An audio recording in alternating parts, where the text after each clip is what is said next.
меня сильный кашель. Может быть, у меня туберкулез? И что нужно делать теперь с этим кашлем? Сегодня мы узнаем, каков он, туберкулезный кашель. Послушаем, как он звучит, а в конце видео я вам расскажу, что нужно делать при подозрительном кашле.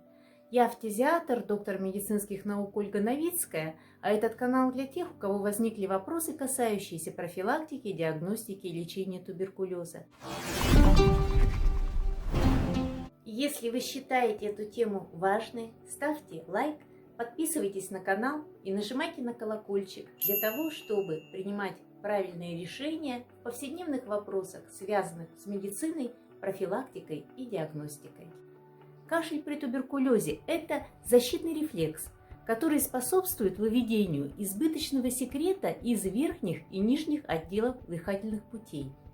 Накопление секрета сопровождает воспалительный туберкулезный процесс и раздражает рецепторы блуждающего нерва, которые находятся в бронхах и легких.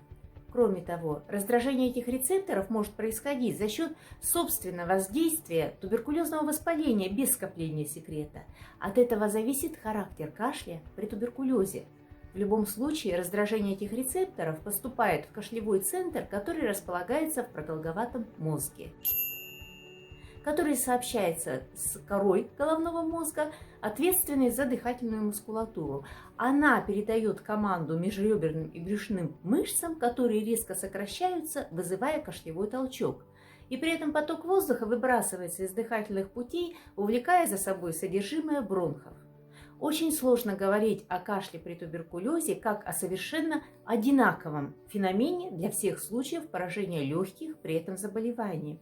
Правильно утверждать, что имеется несколько видов туберкулезного кашля. Они зависят от того, в каком конкретно месте органов дыхания находится туберкулезное поражение. То есть, если поражается легочная ткань, бронхи или оболочка легкого плевра. Также меняется характер кашля в зависимости от выраженности туберкулезного воспаления. Начнем с наиболее часто встречающегося вида кашля, описанного во всех учебниках фтизиатрии. При начальных формах туберкулеза типа очагового, о том, что такое очаги, посмотрите видео на нашем канале. Кашля обычно нет. При этих формах туберкулеза вообще чаще не бывает внешних проявлений болезни. Выявляются такие формы обычно при прохождении профосмотров. Так вот, кашель, который считается типичным, возникает при более распространенных формах туберкулеза, когда в легочной ткани появляется распад. Этот кашель чем-то напоминает кашель курильщика, по звуку он влажный, то есть чувствуется, что у человека есть мокрота. Он и завершается отхождением небольшого количества слизисто-гнойной мокроты, то есть слизи белого или чуть зеленоватого цвета, буквально несколько плевков. В этой мокроте может быть примесь крови. Возникает он обычно во время бодрствования пациента, но бывает и ночью. Послушайте, как он звучит.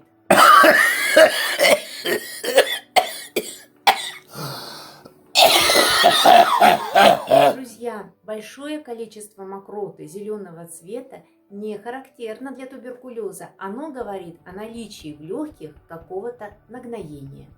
Второй вариант кашля связан с поражением туберкулезом крупных бронхов. Тогда у больных появляются приступы сухого, мучительного кашля, чаще по ночам, не снимающегося приемом противокашлевых средств. Отхождением мокроты такой кашель обычно не завершается. Но при прорыве в бронхи из очагов туберкулеза казеоза – это белого туберкулезного гноя, напоминающего творог. Его частицы могут вдруг отойти с кашлем. Вот как звучит такой кашель.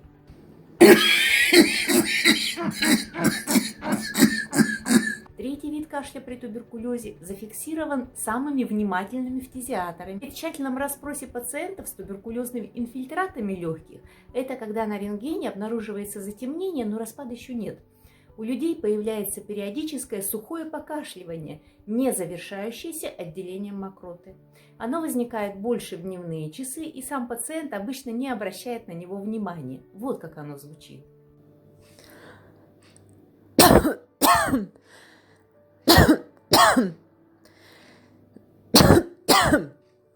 Четвертый вариант кашля, который может быть при туберкулезе, связан с начальными проявлениями поражения туберкулезом плевры, оболочки легких. Эта оболочка состоит из двух листков, которые участвуют в акте дыхания.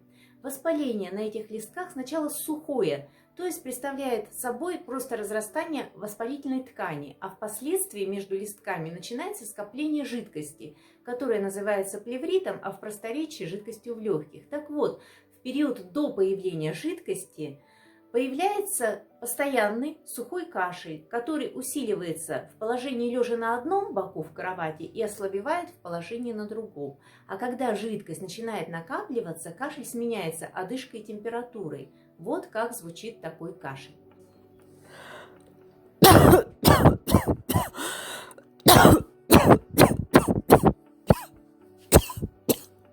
В целом, нужно отметить, что только по характеру кашля, конечно, нельзя заподозрить наличие у человека туберкулеза.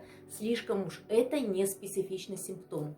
Из разговоров со стажированными курильщиками, заболевшими туберкулезом, выясняется, что они и не подозревали, что больны туберкулезом, так как свой кашель связывали исключительно с курением. То есть по характеру он у них не изменился, но он меняется по длительности и интенсивности. А теперь внимание! Если любой кашель длится у вас в течение 3 недель и более, это повод для обращения к врачу. Необходимо пойти в поликлинику к терапевту и взять направление на рентгеновский снимок, так как при всем разнообразии типов туберкулезного кашля для всех них характерна общая черта – это длительность. И если по результатам рентгена возникнет хотя бы малейшее подозрение на туберкулез, вам необходимо будет провести специальное дообследование в виде анализов мокроты и диаскин-теста. Что это за исследование, посмотрите о нем, пожалуйста, видео на нашем канале. В некоторых случаях необходима и фибробронхоскопия. И помните, что если ваша жизненная ситуация близка к этой теме и у вас остались по ней вопросы, вы можете задать их мне в контактной форме на сайте 24tbclinic.ru по ссылке под этим видео.